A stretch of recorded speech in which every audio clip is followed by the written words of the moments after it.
Christmas season, I don't know if you realize this, but we just tell the same story from Luke and Matthew over and over again.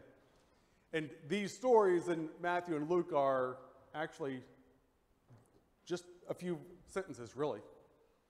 Mary finds out she's with child. Joseph is a little startled, but then agrees to raise Jesus as his own. They travel to Bethlehem. Jesus is born. Done. End of story. And that's after I conflated both Matthew and Luke together. A few other details, some angels and a cow here or there, but that's pretty much the story. The story of the birth of Jesus goes by fairly quickly. And if you've been coming to church for the past, say, 80 years, then you've just heard the same few lines repeated 80 different times. But what if we went behind the scenes? Chris did that a little bit this morning. She was reading, I think it was from the gospel of the puppy gospel, you know. Archaeologists haven't found it yet, but I'm sure it's there. We just got to keep searching for it. But what if we dug behind the scenes to find some more details that do exist out there about the Christmas story? We typically only read from the Bible in church because, well, that's what we do. We're Christians. It's church. So we keep hearing those same old details. But there were other stories written in the ancient world. So today we are going to read other ancient stories. And this isn't the puppy story. This is stories that you can actually find, okay? So, but it's going to help give us a little bit, maybe a broader understanding of the Christmas narrative beyond those few simple lines that we read every year.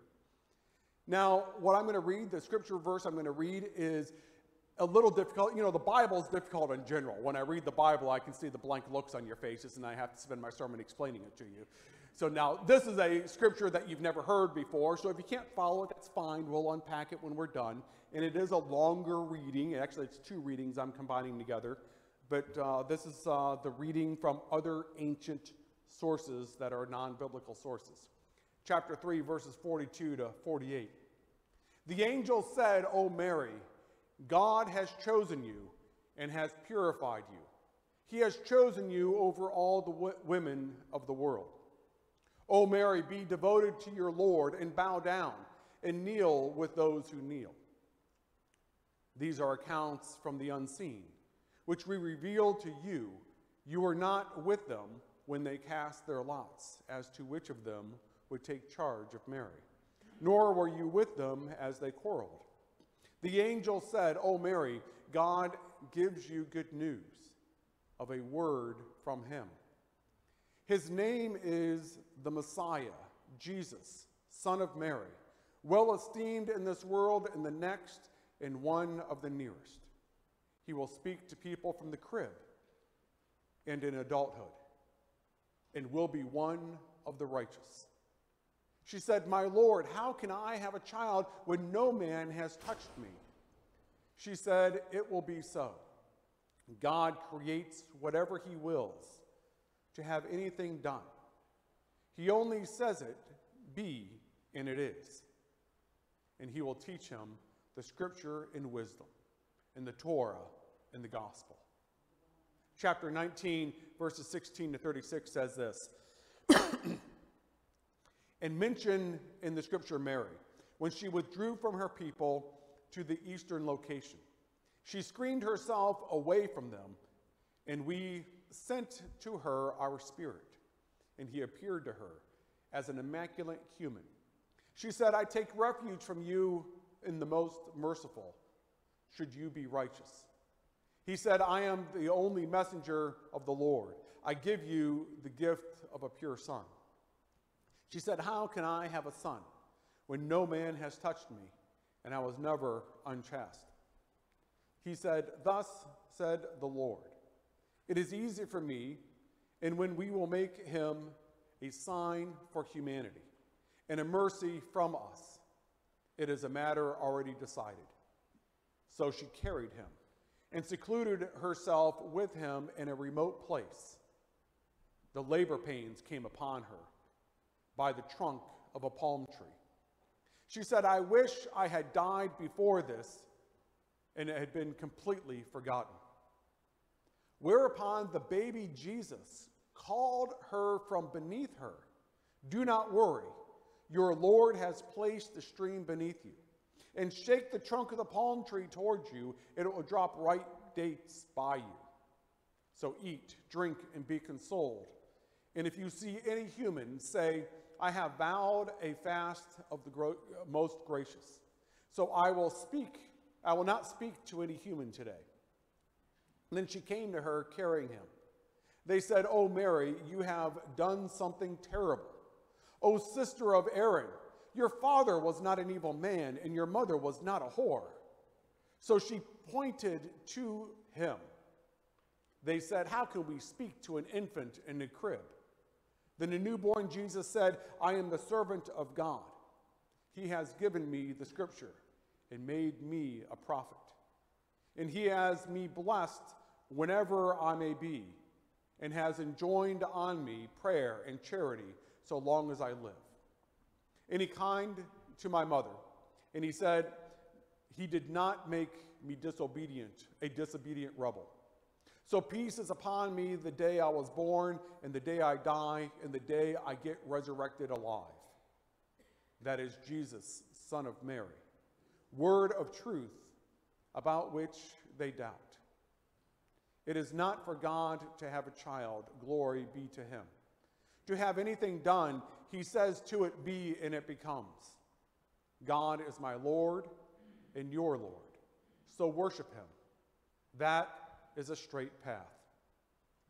I get it. That was a long scripture reading. Because it was so long and unusual for people to be able to hear, it's going to be my task now to unpack it and kind of get the broader understanding of the Christmas narrative. So the scripture reading today actually begins before what we read today. There's more to the story that we haven't even talked about. So I'm going to start in the very beginning and work our way to the scripture. So the scripture, if you go way back to the beginning, it actually starts with the parents of Mary. That's how far back it goes. So that's the grandparents of Jesus. You probably don't often hear about the grandparents of Jesus on Christmas, right? So the story of Mary's parents is similar to the story of Abraham and Sarah. Mary's parents were very old and could not have children. They went to God in prayer, and God blessed them, and miraculously in their old age, they became pregnant and had Mary, the future mother of Jesus. When Mary was born, her father died. After the death of her father, Mary was then raised by the prophet Zechariah. When Mary was a child, she was given her own section in the temple to worship and study. Now, it's interesting for us probably to hear the backstory of Mary, the mother of Jesus, because we don't get this. There's no backstory in Mary in the Bible. So when we read the Christmas narrative every year, we don't get this part of the story. In the Bible, Mary just appears and then is suddenly pregnant, and that's where her story begins. But there's more to the story. In other texts, we get a little background on even the grandparents of Jesus and the birth of Mary herself. And that story brings us up to the story that we're reading in our scripture verse this morning, what I read to you today. Today's scripture reading is sometimes similar to what's in the Bible. If you were paying attention, Mary was never touched a man before. She was a virgin and somehow became pregnant through God. So that's similar to our story. One of the ways it's different in the story, you probably didn't notice this because it's hard to notice the unspoken, but what's unspoken in this story is there is no Joseph in this story. We never heard the name Joseph in the story. The difference between our Bible and this is it doesn't even mention. There is no Joseph. But Joseph is an unnecessary character. Joseph serves no purpose in the Christmas story whatsoever. Even in our Christian Bible, he's hardly mentioned. He's there, he's supportive, and then we don't really get much of Jesus' childhood, and we jump to when Jesus was 12, and we get another little glimpse of Joseph, and Joseph's never mentioned again in the Bible. He's hardly mentioned in the Bible. If this was a horror movie at Halloween, Joseph would have been that first guy to go into the woods by himself. He's an expendable character with little or no importance to the greater story. His role is so insignificant that the scripture we read today just chose to just write him out of the story altogether. There is no Joseph. Mary became pregnant with God. What do you need a Joseph for? So we don't get Joseph in the story, but we do get many other stories or many other details that are added in that we've never heard before, like the childhood and the birth of Mary. But in this story, with no Joseph, there's no shepherds, there's no animals, there's no stable. Mary is simply alone under a palm tree going into labor.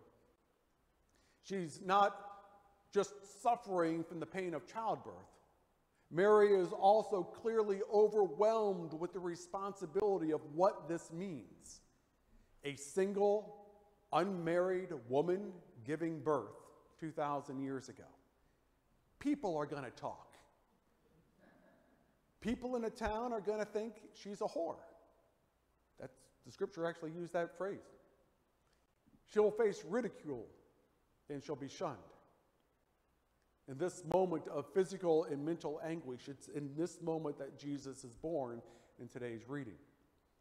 As soon as Jesus is born, he begins to speak to his mother and comfort her from beneath.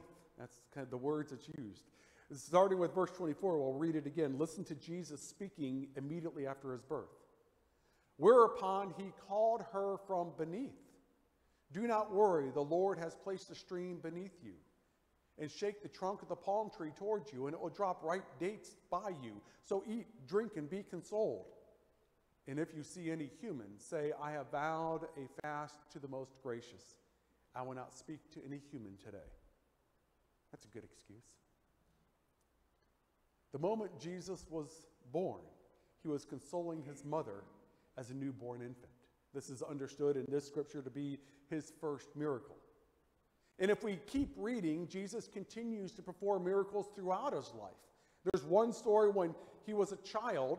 Some of you may have heard this story before, where he fashions birds out of clay and then breathes life into them, and they fly away. All the readings that we had today, all the stories that you learned, the backstory that we've never heard from the Bible, all of this came from the Quran, the holy text in the religion of Islam. I know you knew that. Pointing to my scholar in the back row here.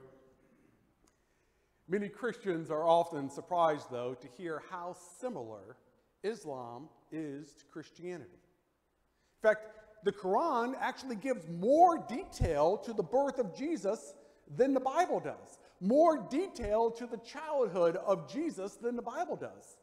More detail to Mary and her childhood and her birth and the grandparents of Jesus. They give even a fuller story than we get in these brief few passages we get in the Bible. So sometimes, even as a Christian, yeah, it's fun to open up the Quran and see some other backstory, some behind-the-scenes news of what may have been going on at that tradition.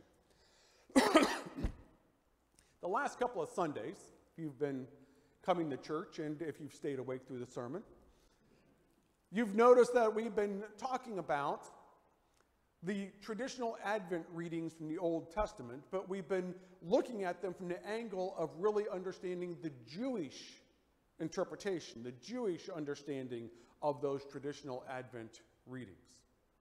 And as we continue to embrace our Christian tradition, our Christian traditions of Advent, we also continue to learn Jewish understanding, Jewish interpretation of the scriptures we know and love. And today, we were looking at the birth of Jesus as told in the religion of Islam. But the question is, if we're Christian, why bother putting so much time and energy in understanding other religions like Judaism and Islam? Why not just stick to the Bible? Why not just retell those same few verses year after year that we get? Why do we have to see a different perspective on the Hebrew Scripture? Well, look around the world today. Look at all the horrible atrocities happening in Israel and Palestine.